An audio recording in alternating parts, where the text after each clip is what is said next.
Good morning, students. Today we will discuss the chapter number 7. Chapter number 7 is related with the double entry system.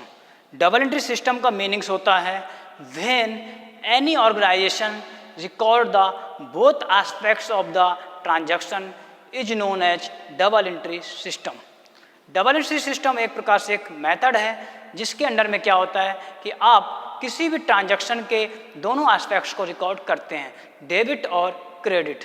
ठीक है, एक transaction के दो side होते हैं, एक डेबिट एक क्रेडिट। तो जब आप किसी भी ट्रांजैक्शन के दोनों साइड रिकॉर्ड कर रहे हैं तो आप अपना डबल एंट्री सिस्टम फॉलो कर रहे हैं।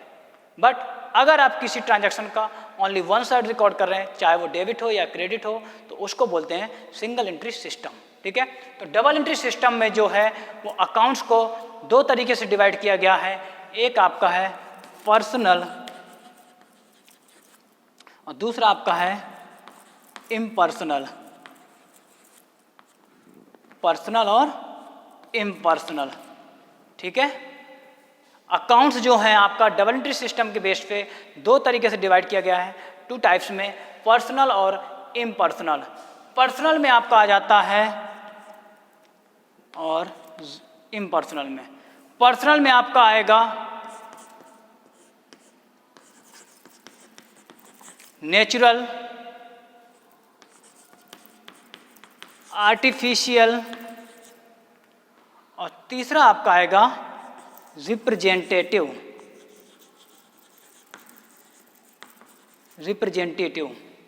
इम्पर्सनल में आपका आएगा रियल, नॉमिनल। रियल और नॉमिनल। ठीक है, तो पहले हम डिसाइड करते हैं पर्सनल। पर्सनल का मतलब है कि वो अकाउंट जो किसी पर्सन से रिलेटेड हैं। पर्सनल अकाउंट्स में हम उन अकाउंट्स को लिखते हैं जो किसी पर्सन से रिलेटेड हों। पर्सन में क्या क्या है आपका? नेचुरल पर्सन है। नेचुरल पर्सन है ऐसे पर्सन या those person who have physical existence, मतलब जिनको फिजिकल बॉडी है, चल फिर सकते हैं, उनको आप बोलते हैं natural person, like you and me. ठीक है, तो नेचुरल पर्सन में कौन है कि जो पर्सन्स चल फिर सकते हैं, फिजिकल बॉडी है उनकी, उसको बोलते हैं आप नेचुरल पर्सन। जैसे राम, राजेश, श्याम। ठीक है, ये आपके नेचुरल पर्सन। सेकंड आपका है आर्टिफिशियल पर्सन। आर्टिफिशियल पर्सन में आपकी सभी कंपनियां इन्वॉल्व हैं। जितनी भी आप कंपनियां हैं, आपके संस्थाएं, इंस्टीट्यूशंस हैं, संस्थाएं, एनजीओ हैं, एंटिटी हैं, वो सभी आपके आर्टिफिशियल पर्सन में आते हैं। तो आर्टिफिशियल पर्सन का मतलब है कि ऐसे पर्सन जिनको आपके रेगुलेटरी बॉडी या फिर लॉ ने डिसाइड किया है, डिफाइन किया है कि उन्हें पर्सन ट्रीट किया जाएगा। मतलब है आर्टिफिशियल पर्सन हम किसी को तब बोलेंगे जब उसको हमारे लॉ ने या कॉन्स्टिट्यूशन ने ये बोला हो कि इसे हम पर्सन ट्रीट कर सकते हैं। जैसे आपका कंपनी है, एशियन पब्लिक स्कूल है, कोई भी आप लिमिटेड मान लीजिए, टाटा लिमिटेड है, टाटा प्राइवेट लिमिटेड है, मोटर्स, बजाज, कोई भी, यह सब आपके आर्टिफिशियल पर्सन। रिप्रेजेंटेटिव में आता है कि ऐसे अकाउंट्स भी होते हैं जो किसी पर्सन को रिप्रेजेंट करते हैं, जो किसी पर्सन को रिप्रेजेंट करते हैं कि वो अकाउंट आपके किसी पर्सन से रिलेटेड है। जैसे आपका डेबिटर अकाउंट और क्रेडिटर अकाउंट। डेबिटर अकाउंट क्या होता है? डिफाइन करता है कि ये किसी पर्सन का है जिसको हमने क्रेडिट में सोल्ड किया है। ठीक है, तो जो अकाउंट किसी पर्सन को रिप्रेजेंट करते हैं तो उनको भी आप पर्सनल अकाउंट में ट्रीट करेंगे। ठीक है, तो जैसे आपका सैलरी आउटस्टैंडिंग, ये भी क्या है? किसी पर्सन से रिलेटेड है, ये किसी पर्सन का ट्रीट कर रहा है कि किसी पर्सन का हम पैसा अमाउंट लिए हैं। ठीक है, तो आप जो पर्सन से रिलेटेड अकाउंट्स होंगे वो पर्सनल अकाउंट्स में आएंगे, चाहे वो नेचुरल बॉडी वाला हो, चाहे वो आर्टिफिशियल हो, चाहे वो उस पर्सन को रिप्रेजेंट कर रहा हो।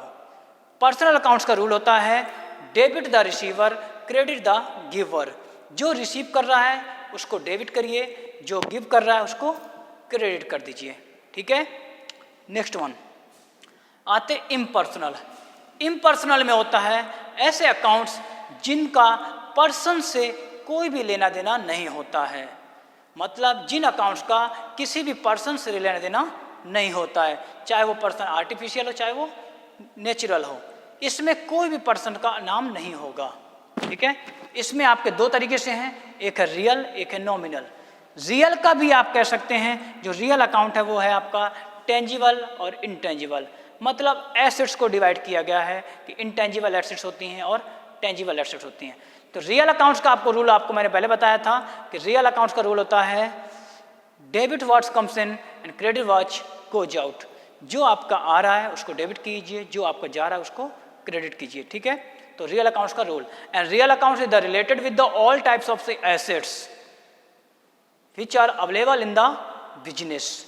जितने भी एसेट्स आपके बिजनेस में अवेलेबल हैं उनको आप रियल अकाउंट्स में रखेंगे। टेंजिबल इंटेंजिबल, टेंजिबल मीन्स है जिन एसेट्स को आप टच कर सकते हैं, सीन कर सकते हैं, उनको आप टेंजिबल में रखेंगे। इंटेंजिबल है जिनको आप ना टच कर सकते हैं ना सीन कर सकते हैं, ओनली फील कर सकते हैं, उनको इंटेंजिबल में। फिर आपका आता है नॉमिनल। नॉमिनल में आपके जितनी भी एक्सपेंसेस और इनकम होती हैं बिजनेस की, उनको आप नॉमिनल अकाउंट में ट्रीट करते हैं।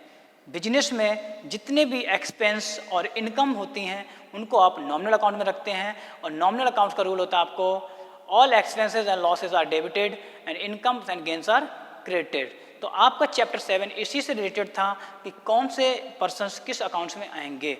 तो आप याद रखिए कि पर्सनल में आपके सभी पर्सन से रिलेटेड होंगे और इम्पर्सनल में आपके पर्सन के अलावा जो भी चीज़ें होंगी वो यहाँ पे आएंगी।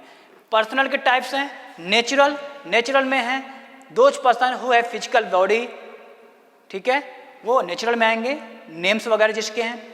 आर्टिफिशियल में ऐसे पर्सन जिनका फिजिकल बॉडी नहीं है, जो चल फिर नहीं सकते हैं, बट उन्हें पर्सन ट्रीट किया गया है आपके लॉ के द्वारा। ठीक है, और रिप्रेजेंटेटिव में आएंगे वो अकाउंट जिनको आप पर्सन तो नहीं बोल सकते हैं, बट हाँ वो अकाउंट आपके किसी पर्सन को रिप्रेजेंट करते हैं, जैसे debtor account, creditor account. Debtor account क्या करता है, वो रिप्रेजेंट करता है कि ये किसी पर्सन का अकाउंट है, या किसी पर्सन से रिलेटेड है।